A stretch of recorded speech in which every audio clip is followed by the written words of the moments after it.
Vos me decís cuando inicio yo. Inicie, arranque.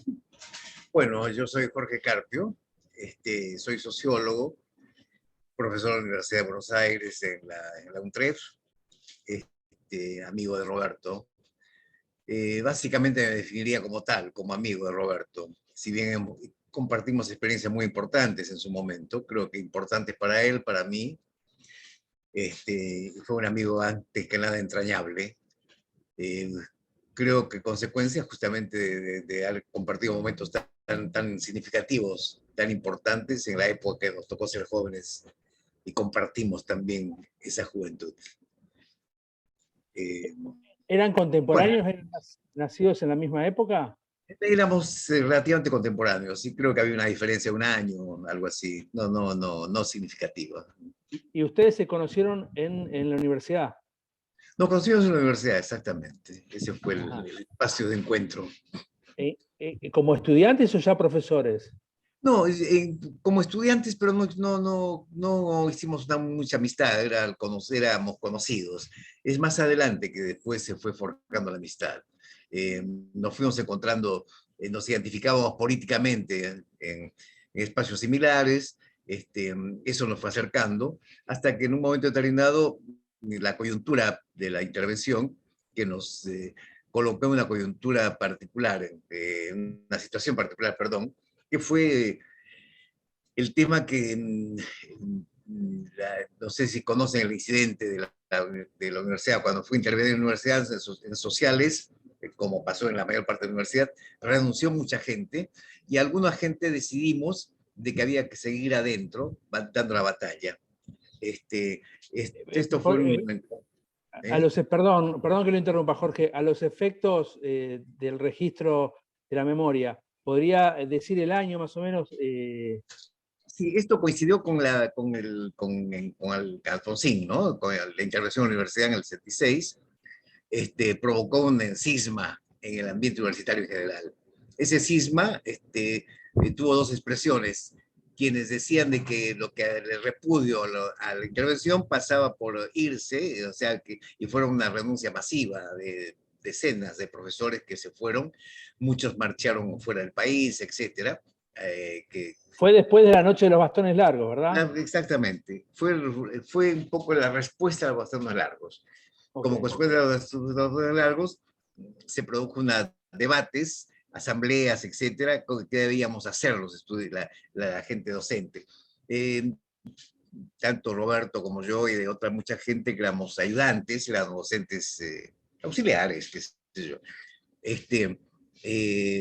Por una decisión política, muchos decidimos que la batalla había que darla adentro, que no había que irse, que eso era dejar de lado un campo de batalla que no podía quedarse librado a salvar nuestra conciencia diciéndonos. Un poco esa fue en ese momento la manera como plantear. Hoy revisaría esta posición, pero en ese momento coincidimos en ese aspecto, en esa tónica.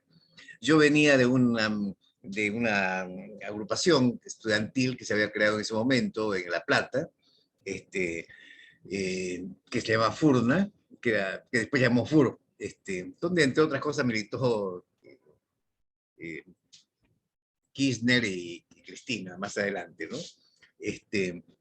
Y en ese espacio decíamos, bueno, los obreros cuando se terminan las fábricas no se van, así que nosotros tampoco tenemos por qué irnos de nuestro espacio. Ese fue un poco el motivo. Bueno, más allá de las distintas coincidencias, el por qué cada cual lo hacía, muchos decidimos quedarnos. Y eso hizo de que se tratara un grupo diferencial que en sociales tuvo mucha repercusión.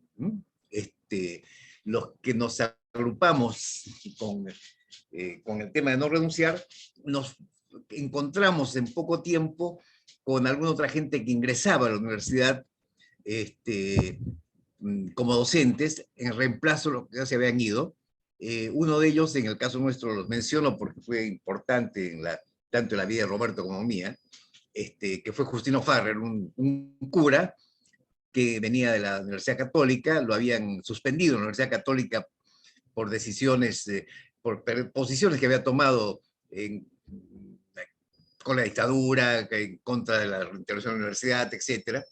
Lo habían suspendido, entonces buscó refugio en la UBA, en sociales.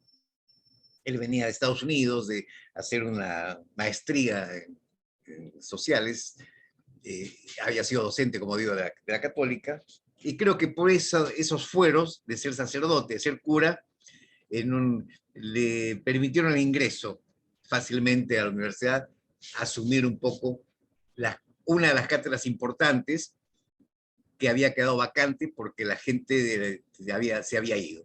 Bueno, simultáneamente otro docente que ingresó fue Gerardo Cárdenas, un hombre de la socialdemocracia peronista, de origen cristiano, que también ingresó en esa época. Bueno, y algunos otros docentes que en calidad menor, digamos, como estudiantes, como ayudantes de cátedra, nos habíamos quedado, nos encontramos con ellos y poco a poco se armaron unas cátedras que el estudiantado llamó cátedras nacionales. Fue un momento muy... Ahí nos encontramos con Roberto. Nos encontramos con Roberto, me refiero al hecho de que lo que era una amistad de encuentros circunstanciales comenzó a hacerse una actividad mucho más activa, mucho más intensa, que nos fue acercando muy fuertemente, porque fue una experiencia muy fuerte todo lo que vino después de esa etapa. ¿Qué significó la creación de cátedras nacionales? Significó la instalación en la universidad de un pensamiento que tenía como eje reflexionar desde el peronismo, una palabra que estaba de alguna forma u otra en el espacio universitario condenada, ¿no? Más allá de que es una universidad reformista, una universidad con amplia libertad de pensamiento, el peronismo se le atragantaba a la gente, ¿no? De una u otra forma, lo que podíamos llamar hasta ese momento, para la universidad,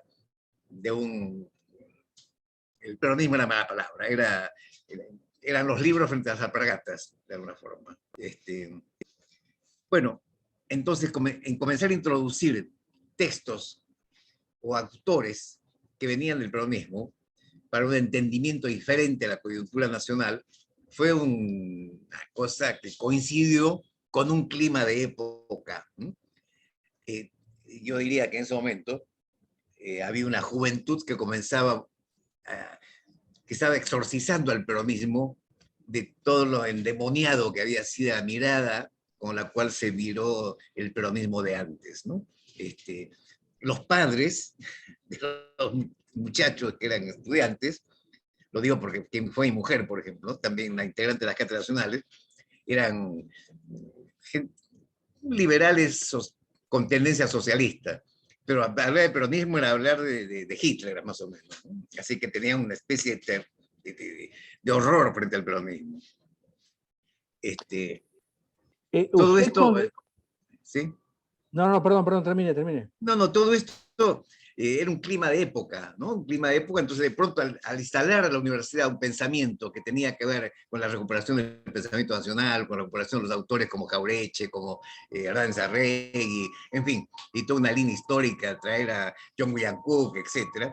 Esto fue una revolución y de pronto las cátedras comenzaron a hacer una cosa extraordinaria, ¿no? Desde el punto de vista extraordinario, en el sentido del impacto que provocó todo esto. Las clases dejaron de darse en las aulas y pasaron a darse en la aula magna por la cantidad de gente que iba a las clases, ¿no? Un ejemplo puede estar dado por el hecho de que uno de ellos, Horacio González, por ejemplo, cuando la materia que daba, tuvo que darla en el estacionamiento, porque la cantidad de gente que venía de otras universidades a escuchar era tan grande que no había aula que contuviera la cantidad de gente, ¿no? Entonces, esto da idea del impacto que tuvo. Bueno, en ese marco es de que se crea una vinculación fuerte con Roberto, que era uno de los que yo diría un líder de todo este movimiento, ¿no? O sea, era por naturaleza, por temperamento, por características, Roberto, además de pensamiento, por supuesto, Roberto era un poco uno de los importantes líderes de todo este proceso, ¿no? Si bien es cierto que al frente de las cátedras estaban los que mencioné anteriormente, Justino Farrell y Cárdenas, con los cuales había una diferencia de 15 años entre ellos y nosotros, digamos que éramos muchachos, lo más virtuoso que pudieron ellos fue abrirnos las puertas a nosotros, lo que traíamos esta reflexión, este espíritu, estas situaciones, ¿no? Y Roberto, como digo, jugó un papel clave. Uno de los temas importantes fue ya vinculado más estrictamente a lo que era el tema en particular de las ciencias sociales, el debate sobre el pensamiento social, y Roberto escribe textos importantes en ese momento, como el formalismo de las ciencias sociales, que es una crítica incisiva, plenamente vigente a lo que es de alguna forma u otra las corrientes de pensamiento vigentes en el campo de las ciencias sociales, que era básicamente la sociología norteamericana. Ese trabajo de Roberto sobre el formalismo de las ciencias sociales tiene plena vigencia. Yo he tenido por qué releerlo hace pocos meses, nuevamente, a raíz de un motivo por el cual tuve que leerlo nuevamente, y que tiene plena vigencia, ¿no? Es un trabajo excelente, incisivo, profundo, donde toca los aspectos centrales, nodales, de la construcción teórica del liberalismo en las ciencias sociales y específicamente del formalismo en la sociología, que tiene plena vigencia hoy, ¿no? Tal vez habría que hacer algunos ajustes, pero lo fundamental del pensamiento está ahí. Bueno, Roberto es un tipo brillante en ese sentido, ¿no? A su vez... Jorge, perdón que le interrumpa. No me quedó claro, ¿ustedes estaban diferenciados ideológicamente dentro del peronismo con Roberto o estaban en el mismo espacio? No, estábamos en un espacio peronista. Inicialmente había ciertas diferencias de entendimiento. Roberto estaba vinculado en ese momento, bastante vinculado a Ortega Peña y Duhalde, que en ese momento eran los abogados de la CGT y más puntualmente de Bandoro. Entonces, y Roberto era, por amistad, estaba muy vinculado a ellos. Entonces, de alguna forma u otra, el libro Sindicatos y Pueblo en la Argentina, que es un libro de esa época, del 66 o 65, creo, por ahí no me acuerdo las fechas, pero traduce un poco el pensamiento bandorista, ¿no? O sea, el rol que juegan los sindicatos en esa perspectiva de una alianza con, a lo mejor con un sector nacionalista del ejército, en función de un proyecto de tipo nacional, ¿no? Ese sería un poco, muy resumidamente, el núcleo de pensamiento que traduce ese libro, que era lo que hoy día llamaría, o en ese momento podría llamar el bandorismo, ¿no? Y Roberto, de alguna forma u otra, apuntaba en esa dirección creo yo, por la influencia de Ortega Peña y Duhalde, que a su vez eran abogados en ese aspecto de la CGT, controlada por Bandor, y que, ojo, que venía de las tomas de fábrica, de toda la lucha que había sido los 62, 63, las tomas de fábrica, donde había realmente el papel que jugaron un obrero en ese momento fue impresionante, ¿no? Es decir, sí, te escucho. Pero él después, digamos, cambia... Muy rápidamente, muy rápidamente. O sea, ese es un momento de acercamiento a esa mirada, digamos, del sindicalismo, y muy rápidamente cambia. Roberto también tenía una formación marxista muy fuerte. Él venía del Obrero, ¿no? De esa revista que tenía un toque casi trotskista esa publicación que era de neta vertiente marxista, ¿no? Roberto era fundamentalmente un hombre de izquierda con formación teórica fuerte desde el punto de vista marxismo, ¿no?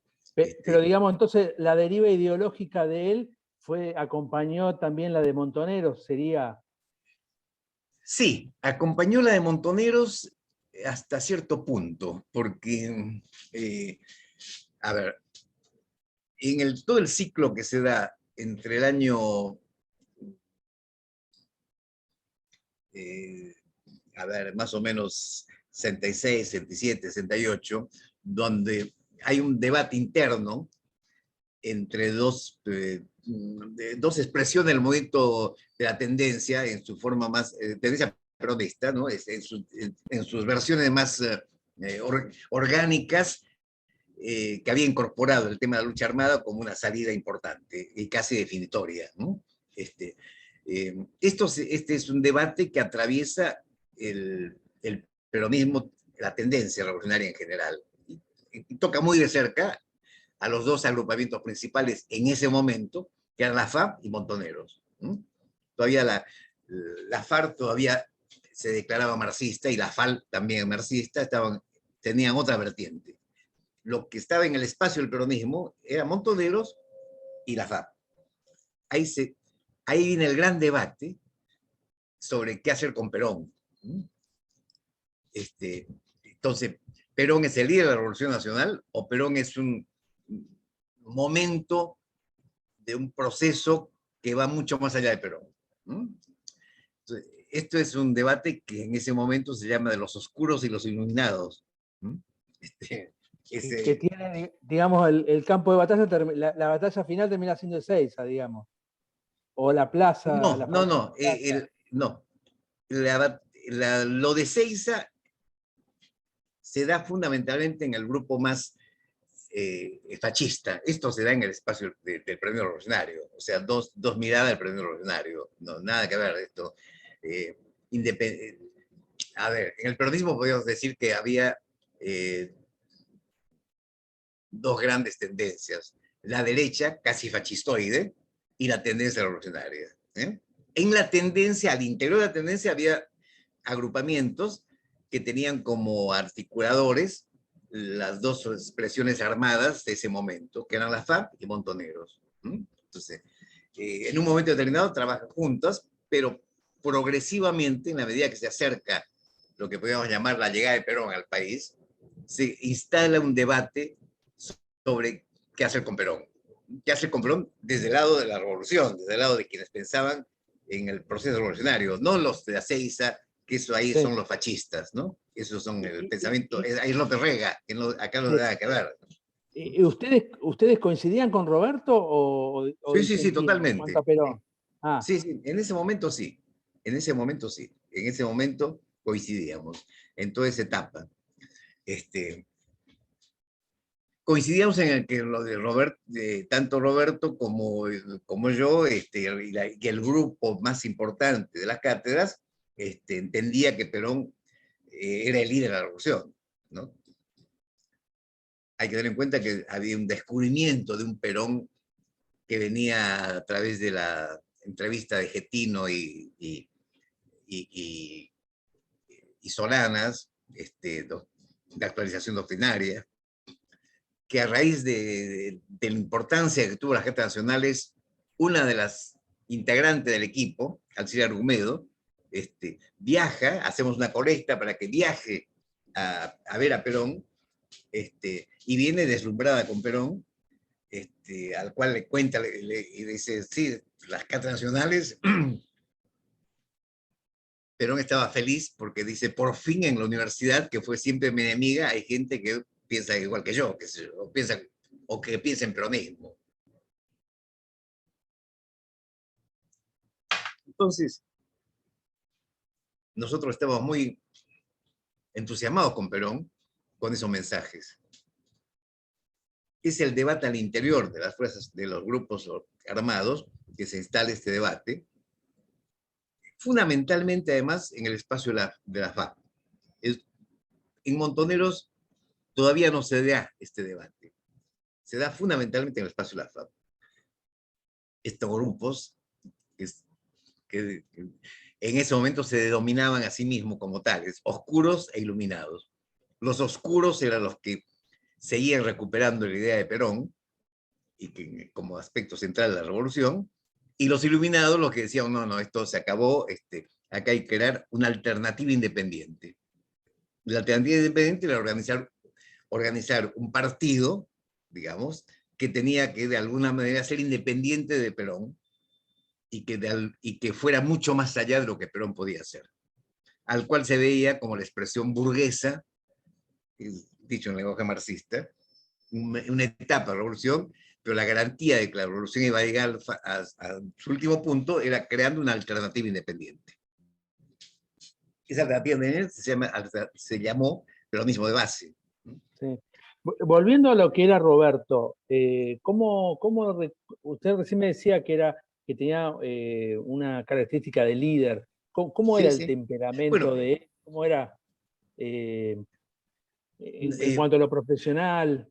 bueno, vuelvo desde el punto de vista político, todo este movimiento que estamos hablando, que se da en el espacio universitario, prácticamente el liderazgo lo lleva Roberto. Las distintas, en ese momento sacamos varios manifiestos, ¿no? Que eran manifiestos de las cátedras nacionales. A ver, tenía sentido los manifiestos de las cátedras nacionales por la influencia que las cátedras tenían en ese momento, que eran mucho más allá del espacio del aula. Esto que digo, que se llenaba la, el, la, la playa de El estacionamiento para las claustro. clases, ¿no? Cada vez que las clases se daban muchas veces en el salón, en el aula magna, porque venía gente de todos lados, ¿no? O sea, no eran universitarios, muchos de ellos venían de los barrios y más a escucharnos, ¿no? Que era militancia que venía de otros lados a escuchar. Entonces, esto daba sentido a que nosotros sacáramos algunos manifiestos, algunos documentos que están por ahí, ¿no? Que eran como cartas abiertas, ¿no? Pues Roberto era, en gran parte fue el gran escriba de esas cartas, ¿no? Y el que impulsaba que eso se hiciera, ¿no? Y en esa misma línea, en ese aspecto fue marcando la línea. Entonces hay una evolución de las cátedras que está muy signada por la evolución que tiene Roberto. Por ejemplo, en la última etapa hay una carta final donde las cátedras se deciden disolver, dice, ya no tiene más sentido las cátedras, tenemos que, nos autoproclamamos en disolución. Bueno, esa carta la impulsa Roberto y dice, ¿por qué? Porque lo que tiene vigencia hoy día es la creación de alternativa independiente. Ya Roberto había dado el salto, ¿no? Ahora estaba en la línea de los que llamaríamos los iluminados, en el lenguaje que tú te hablaba anteriormente, ¿verdad? Entonces, Roberto había decidido pasar a otra etapa, ya no a quien estaba haciendo política desde la universidad y en los barrios, sino entrar a otro nivel de compromiso. ¿En Y qué año fue eso? eso debe haber sido el año 72, 73, por ahí. O Sí. sea, ¿fue antes o después de que vuelva Perón? Antes de que vuelva Perón, Ahí casi en las vísperas, podemos llamarlo. ¿Y ese salto independiente no lo enroló en alguna agrupación? Sí, ahí es cuando Roberto se ingresa a la FAP. Okay. Hay que tener en cuenta lo siguiente, la FAP no era un agrupamiento como era Montoneros, que era una única organización. La FAP era un conglomerado de distintas organizaciones que usaban la misma sigla. Estaba la FAP de Cacho el Cadre, estaba la FAP de los hermanos, no me acuerdo el nombre, una familia de Avellaneda muy conocida. Eh, bueno, a esa que ingresa Roberto. Raúl era, no me acuerdo. Jorge, y en Villaflor, esa los época, Villaflor. La familia Villaflor, los Villaflor, era sí. una familia tradicional que estaba en la FAP. Y Raúl Villaflor era el líder de una de las fracciones de la FAP. Que trabajaban en Jorge, algunos casos en común, a veces no. Roberto se incluye en ese. Jorge, ¿usted recuerda por quién entró a Interpress Service, a la agencia Interpress Service? Mira, creo que fue por el que fue después director de Interpress Service en Roma, no me acuerdo cómo se llamaba. Eh, lo tengo, ya, no me puedo acordar el nombre, pero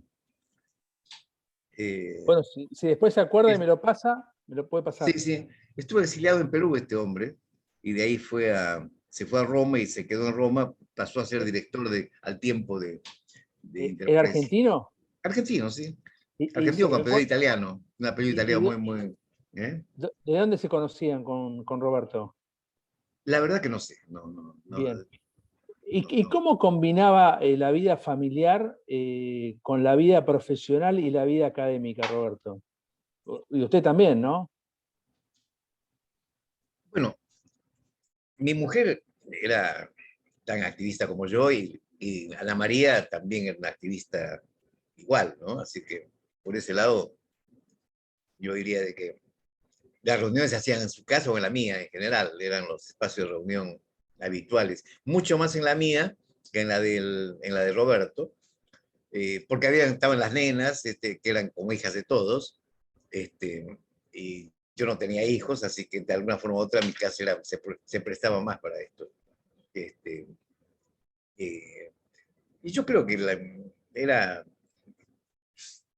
la vida familiar estaba absolutamente involucrada en la política, ¿no?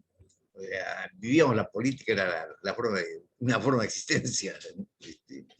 Y la vida política estaba muy imbricada en lo que era la vida universitaria, ¿verdad? Absolutamente, absolutamente. Mucho más que ahora, digamos. Sí, sí, sí, no tiene nada que ver, o sea, nada que ver.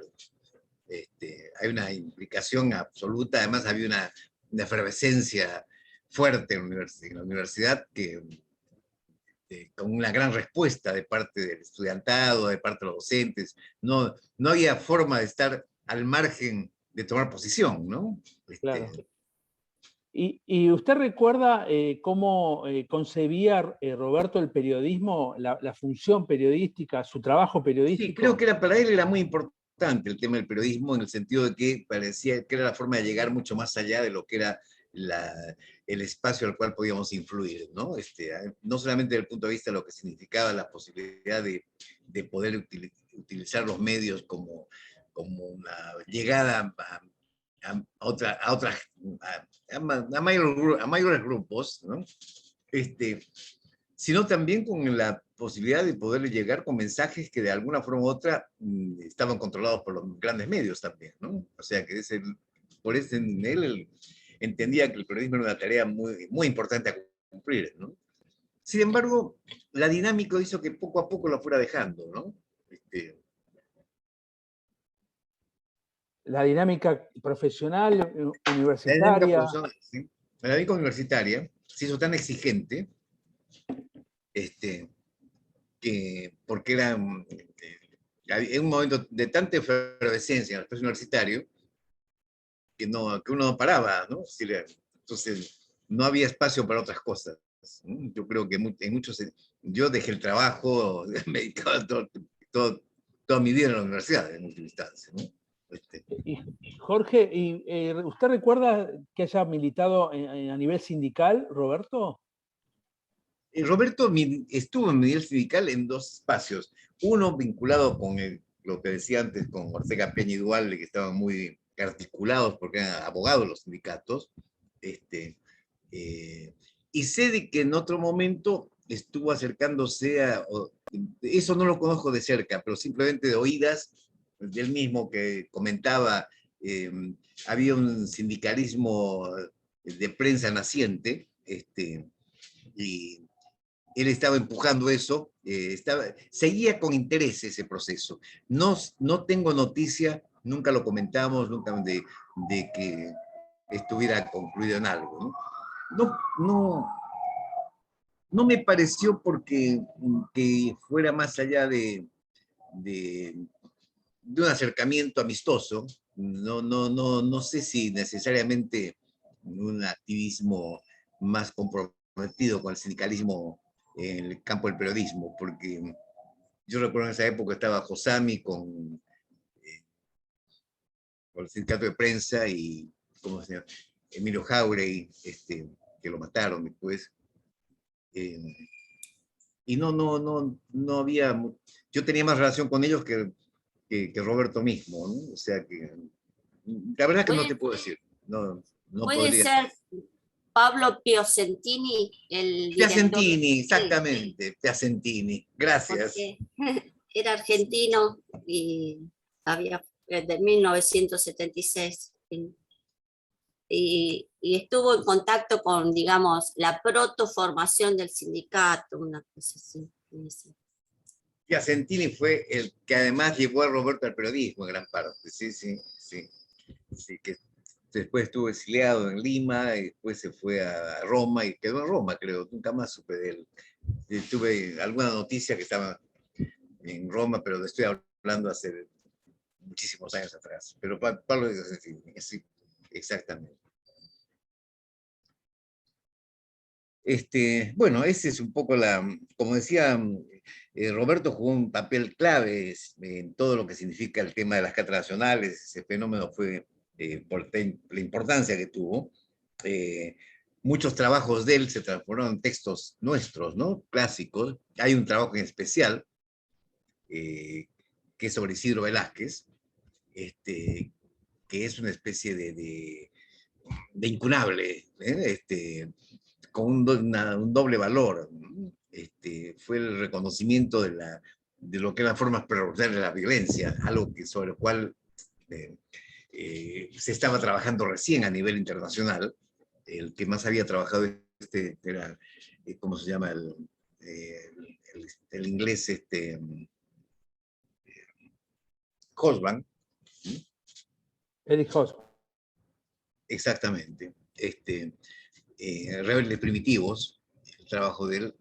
Y bueno, y Roberto, un poco inspirado por esto, y por los debates que se daban en esa época, fundamentalmente además lo que fue la experiencia de Hugo Blanco en Perú, en fin, distintas experiencias que estaban de por medio, hizo una lectura de los fenómenos del rebelde primitivo, que en este caso era el caso de Isidro Velázquez, que se transformó en un clásico, ¿no?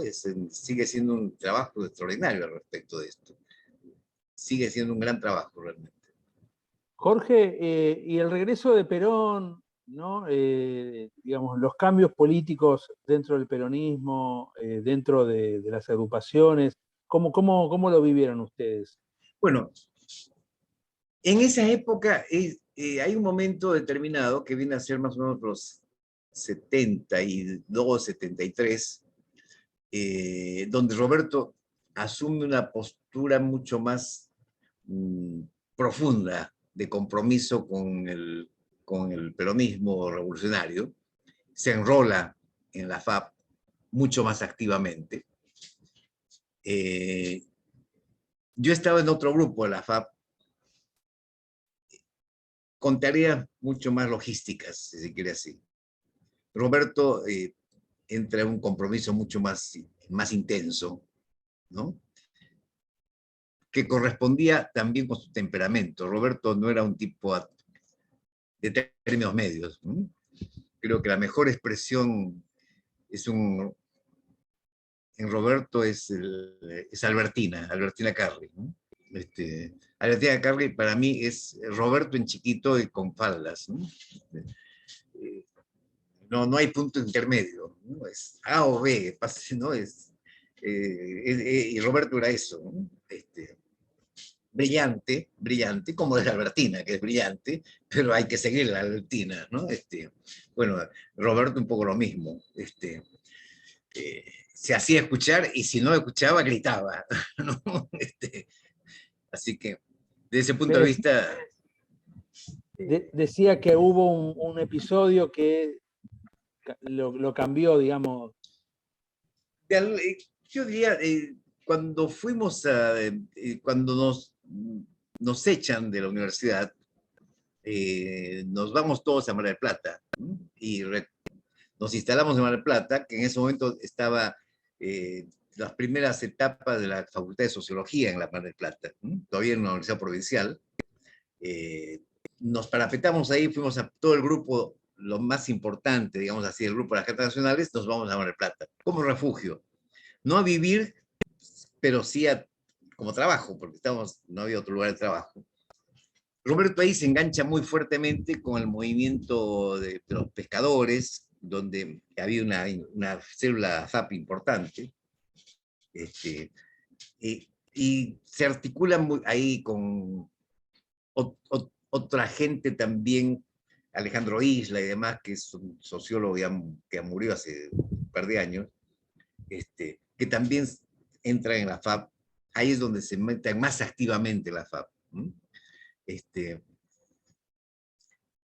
Y en el momento en el cual se produce lo que podríamos llamar la ruptura con Perón de Montoneros, que ya se venía dando, ¿no? Era una que se concreta con la expulsión de la plaza el día de este famoso discurso. 1 de mayo del 74. Exactamente. En ese, ya Roberto estaba totalmente involucrado en lo que había sido la FAP, que comienza a vincularse con Montoneros. Como dije anteriormente, en la FAP se divide en dos grupos, un grupo que forma la alternativa independiente y otro grupo que se mantiene en la dinámica de la FAP de manteniendo el liderazgo de Perón. Este grupo comienza a fusionarse con Montoneros, que a su vez comienza a acercarse a posturas cada vez más de izquierda. Montoneros, inicialmente con una fuerte impronta cristiana, con una actitud, yo diría que hoy podríamos decir más clásicamente peronista en general, independientemente, y no por el tema de la violencia, porque la violencia también fue un elemento clave del peronismo. Hay que acordarse de la resistencia, de las bombas en la resistencia y todo lo que fue la lucha armada del peronismo, no como guerrilla organizada, pero sí sobre la base de lo que fue los sabotajes en las fábricas y demás, que era la manera como se produjo la resistencia. O sea, la violencia era una herramienta del peronismo permanente de respuesta a lo que era la violencia del otro lado, ¿no? O sea, no es que la guerrilla trajo la violencia, no es que los Montoneros trajeron la violencia o la paz. La violencia fue la forma que el movimiento peronista tuvo siempre de defensa a partir del 55, frente a los fusilamientos, etcétera, etcétera. Entonces, lo que pasa es que una violencia, no con las formaciones militares, como sí fueron las que se dieron posteriormente con FAP, con Montoneros o con las distintas organizaciones armadas, que bebieron la experiencia cubana, digamos, ¿no? O sea, que era otra situación. Pero no por la violencia, sino por la forma organizativa de ejercerla, que es otra cosa, ¿no? Entonces, bueno, en ese sentido, hay un momento en el cual los montoneros comienzan a acercarse a posturas cada vez más radicalizadas, y hay una especie de conversión del cristianismo al marxismo. Ellos venían de una beta muy cristiana, de misa casi diaria de algunos de ellos, y comienzan a acercarse aceleradamente al marxismo. Influye en varios aspectos. Uno de los aspectos que más influencia va a tener fue la incorporación de la FARC, una organización netamente marxista, que se incorpora a Montoneros y le da su impronta, tiene una influencia muy importante desde el punto de vista ideológico, para una lectura mucho más marxista, que no era de la propia Montoneros. Perdón, ¿Roberto era religioso? No, Roberto no. Ah, no era okay. religioso. Él venía del marxismo. Él venía más puramente del marxismo. Entonces, desde la FAP, el grupo Roberto se acerca a Montoneros, que a su vez está subiendo ese proceso evolucionario de izquierda. Entonces, la radicalización de Roberto encuentra empate en la radicalización que va a tener Montoneros, y ahí se fusionan, ahí se produce, ahí Roberto entra a Montoneros viniendo de la FAP. Pero en una FAP, un Montoneros ya radicalizado, un Montoneros ya que de alguna forma u otra planteaba la alternativa independiente, que había sido aquello que se discutió en la FAP en su momento, donde ya había que superar a Perón, de Perón en una etapa y había que pasarle por encima, si era necesario. Esto era un poco ya lo que planteaba Montoneros en la última etapa. Y ya cuando muere Perón, la llegada de la AAA empieza, ellos pasan a la clandestinidad en el 65, y creo que usted también se va, ¿no?, del país. Yo me voy al país, y con mi mujer y alguna otra gente amiga, y Roberto, que ya habíamos dejado de vernos, Con Roberto dejamos de vernos porque él pasó a la clandestinidad y mandaba algún mensaje amical, por alguna vía, qué sé yo, y punto, pero no.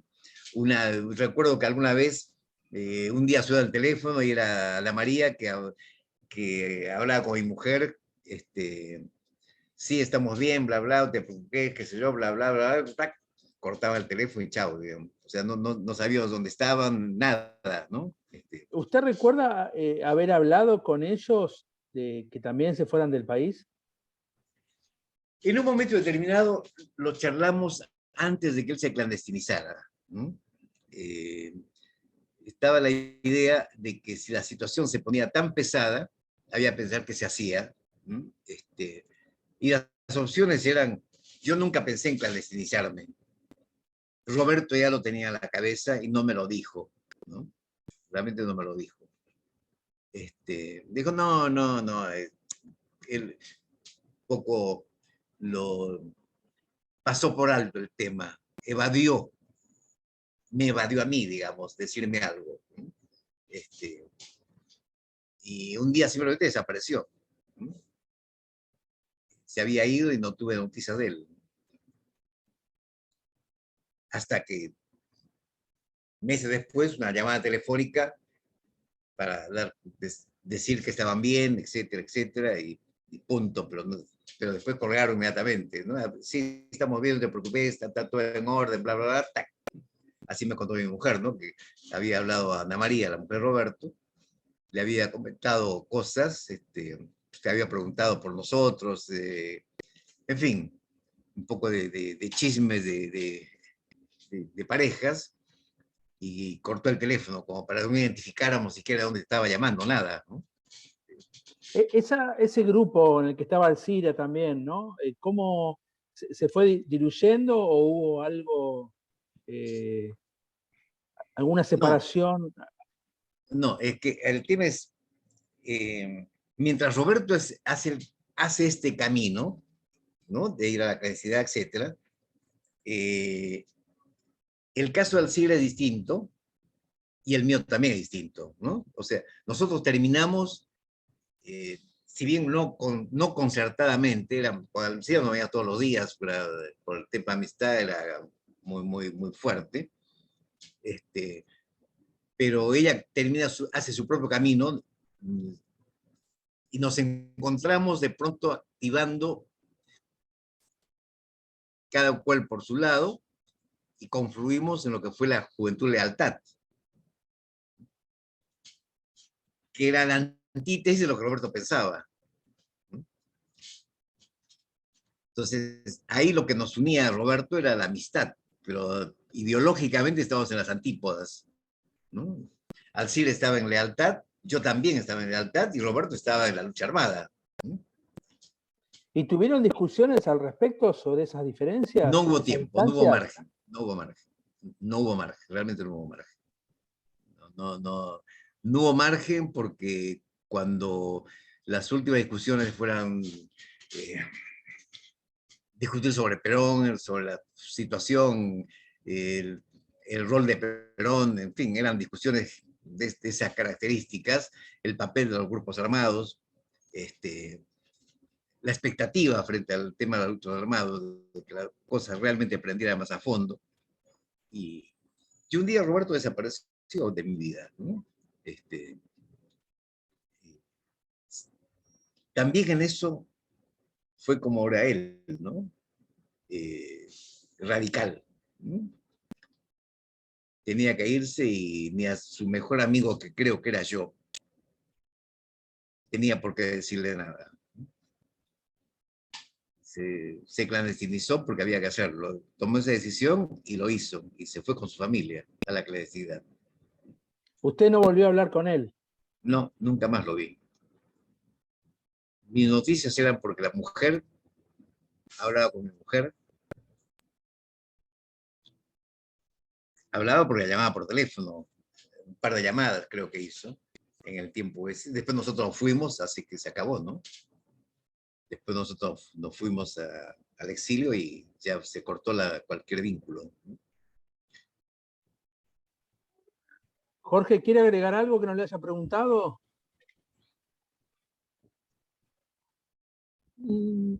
Creo que fue